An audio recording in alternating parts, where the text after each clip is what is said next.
Howdy, folks. I've done the impossible. I've taken one of the scariest games ever made, No Man's Sky, of course, and somehow made it even scarier. I jest, of course. No Man's Sky has no shortage of dark lore and existential dread. Check out the playlist. But it's not exactly scary. So if I wanted to build a haunted house experience within the game, would that even be possible? Well, let's find out. I'm Kanaju, and this is how I built a haunted house in No Man's Sky of all places. Brought to you by my new channel memberships, available now. Go check it out after the video, of course. Keep watching, but become a valued member today and help support my efforts while enjoying plenty of benefits in return.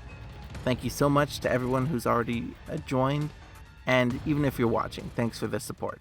More info at the end of the video, but for now, let's return to No Man's Sky, specifically the O-Wean system, home to such spooky planets as the acidic Dissolve and the bountiful Harvest, and your choice of paradises, Trick or Treat. Well, Trick might be a tad bit infested with giant worms, but it's a paradise nonetheless. Considering I already built a corn maze on planet Treat for my spooky activities video, I think Trick is a more appropriate home for a haunted house. So let's start there. Wait, I have a confession to make.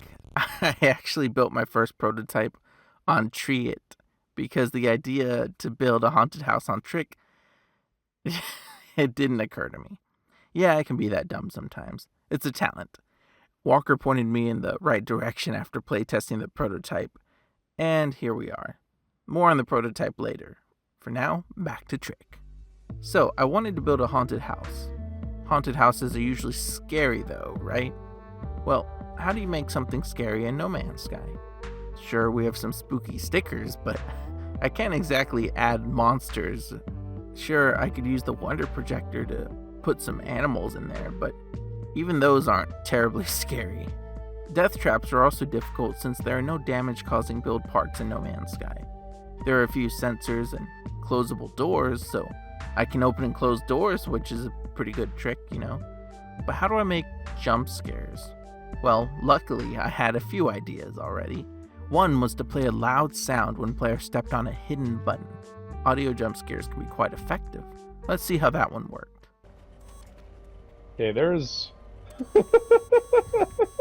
I'm sensing that something... Yeah, that light seems to turn on when I walk here. It's very strange. Yeah, not as scary as I had hoped. And that was pretty much the best sound I could get to play too. Oof. Luckily, I had other ideas.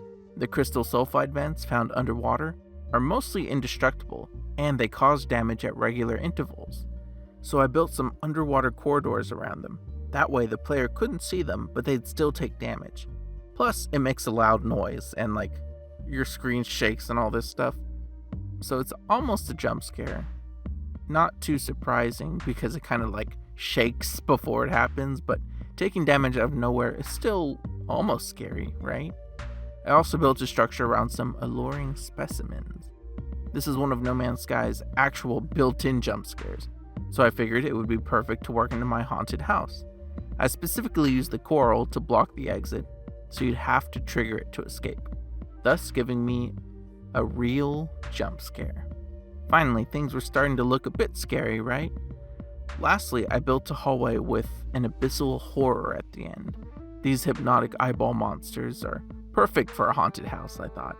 And since players can't avoid its attack if they teleport to the end of a hallway with it at the other end, it's sure to cause a fright, I thought, optimistically.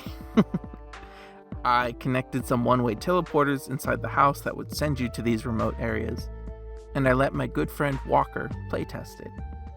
Or rather, I convinced him to help me out. He's a good friend. Come on, Walker. Why did you leave the system again? You bastard! I didn't do it on purpose. I'm sorry. Here, I'll be okay. You know, that actually might be a good place to bring my my friends you know, and we'll all just have like a party at that house. You think that'll work out? No, you mustn't, for the house hungers for souls.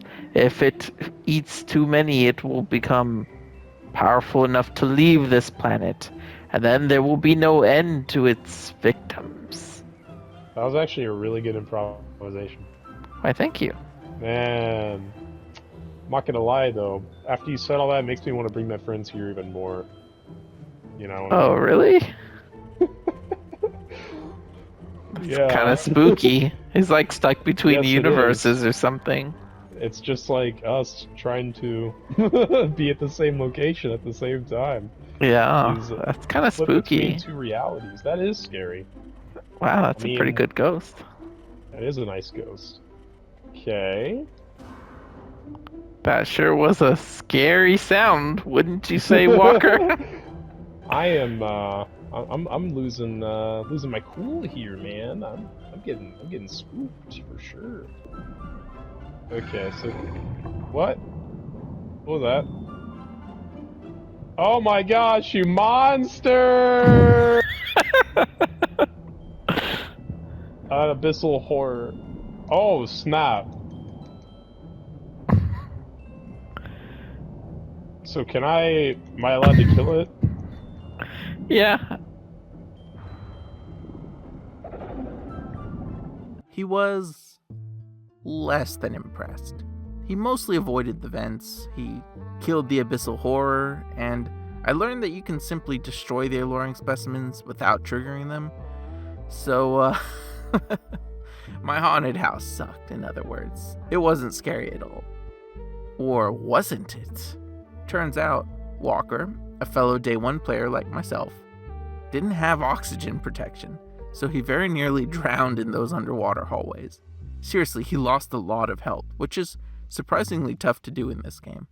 Turns out the water was the scariest part. Armed with all of this very specific knowledge and experience, I stole his idea and decided to fly to Planet Trick to build my masterpiece. Every lesson learned made my new haunted house better than the last. My first haunted house was a maze, meaning you could easily miss the abyssal horror jump scare. Of course, in real life, most haunted houses are curated, linear experiences, so my second effort would be a linear affair. Teleporters also have a very short range, so I had to build these ugly transfer rooms near the landing pads of the first haunted house, and they just stuck out like a sore thumb. I didn't like them. This time, I laid out my various disconnected hallways in a sort of ring pattern, so every teleport would take you to a new gameplay area, not just a holding room. And since it's linear, you won't miss anything, so none of my work went to waste. So far, so good. Another issue was the design of the house's facade. My first attempt wasn't bad, it was sort of Monster House inspired. Plus, the mouth would open when you approached and closed behind you when you entered. But because of the big dumb staircase, you couldn't really see the face until you were right there. It was kind of easy to miss.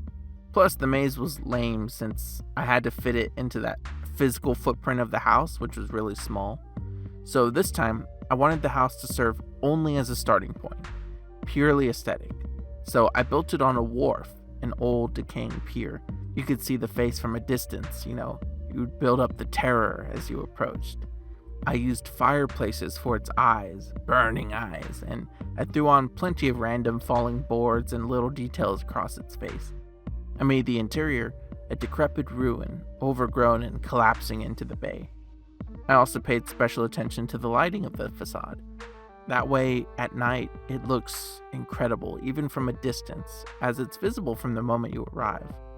Altogether, the result is spookier, and better for thumbnails. So, we know it's looking good, or bad, I suppose, but how does it play? Well, if you'd like to see for yourself without me spoiling the traps, pause the video, leave a like, and use the portal addresses and coordinates shown on screen to try for yourself. I gave it a creative name, so it might be hard to identify, but I have faith in you. Then don't forget to come back and leave a comment with your experience. Some parts may work better than others, full disclosure. As you'll see later in this video, there's one part that probably won't work, but hopefully you'll still enjoy a surprise or two. Alright, if you're still watching, I've got to show you the entrance. So you may be wondering where I could hide an entrance in this collapsing old manor. Well, considering the back is pretty much missing, I had to get creative.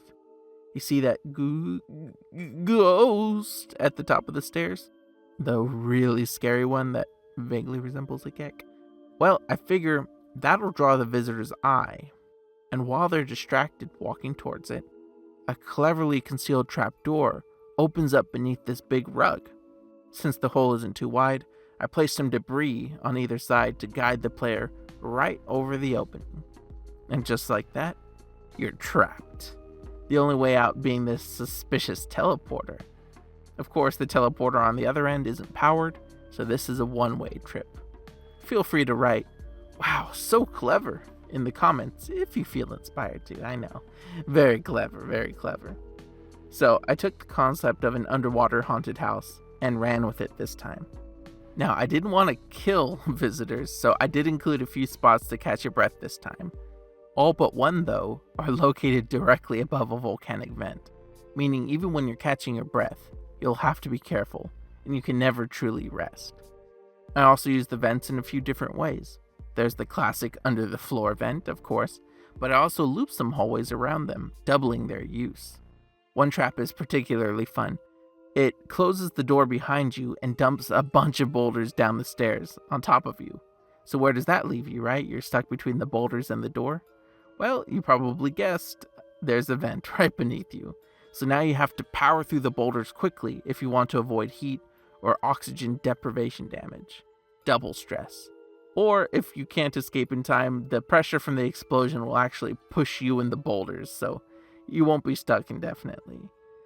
So that double stress is kind of a theme of the haunted house. Since my haunted house can't be scary in the traditional sense, with monsters and chainsaw sounds, I think creating a constant danger with water and hidden vents gives it a certain tension that's akin to navigating a haunted house. But that's not all. I also have this area where you have to push the correct button to open the door, right? So you're over here trying to press buttons to escape. However, while you're stuck there pressing buttons, a hidden door opens behind you to reveal an abyssal horror. Potential jump scare. I avoided the alluring specimen this time since it didn't really work at all last time. Even when I got it to trigger, I mean, look at this. It's...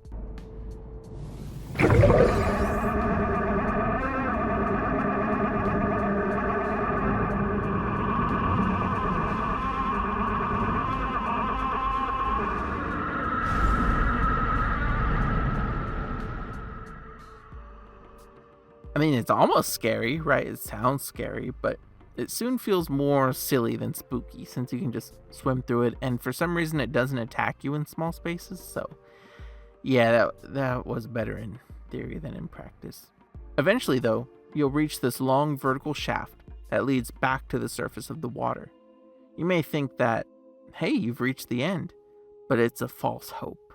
Instead, I've come up with even more traps above ground. Through way too much experimentation with carnivorous plants, I learned that the bitey plants, the ankle biters, they won't hurt you through a wall, but the balloon ones will. So I came up with a couple of scenarios that slow you down enough for them to expand and explode. My favorite trap, though, is the use of hungering tendrils. I built a hallway directly over a worm burrow. Will it work 100% of the time? No, probably not. But is it scary when it does work? Kind of. And that's basically where I landed on the whole build. There are some clever traps, dangerous surprises, and tense areas, but overall, it's pretty difficult to make anything too scary. That said, I think I did a decent job of creating a fun, linear experience themed for the Halloween season, and I encourage you to give it a try. If you're looking for other Halloween-themed activities in No Man's Sky, I also have another video just for you. It includes coordinates to a corn maze and harvest photo op you can visit on Planet Treat. While you're there, feel free to check out my first haunted house on the hill. It's a pretty different experience, being less linear and all, but if you're up for it, you may find it entertaining. Shout out to these two explorers who stumbled upon it right after Walker playtested it. I encountered a surprising amount of random players while building in the O-Wean system, so thanks y'all for dropping by. And thanks for watching this video. Liking the video helps me know I did a good job and feeds the algorithm upon which my income depends. Speaking of which, due to developing developments, I have recently launched channel memberships. Members-only live streams, loyalty badges, exclusive emojis, and other content can be yours by becoming a valued member today. So what are you waiting for? That was literally the sound of my stomach growling. So what are you waiting for? I have bills to pay. Gosh, did I really write that? That's for real though. Thank you to everyone who watches my videos, who likes them, who subscribes. Without spending a dime, you've helped my dreams come true. However, if you've got like $3 a month burning a hole in your pocket, you know, just $3 extra at the end of every month, why not drop them here?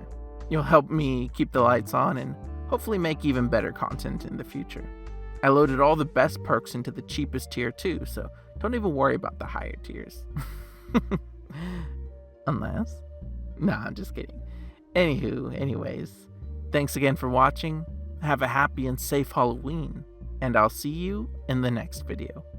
And don't forget to subscribe, it's free. Bye!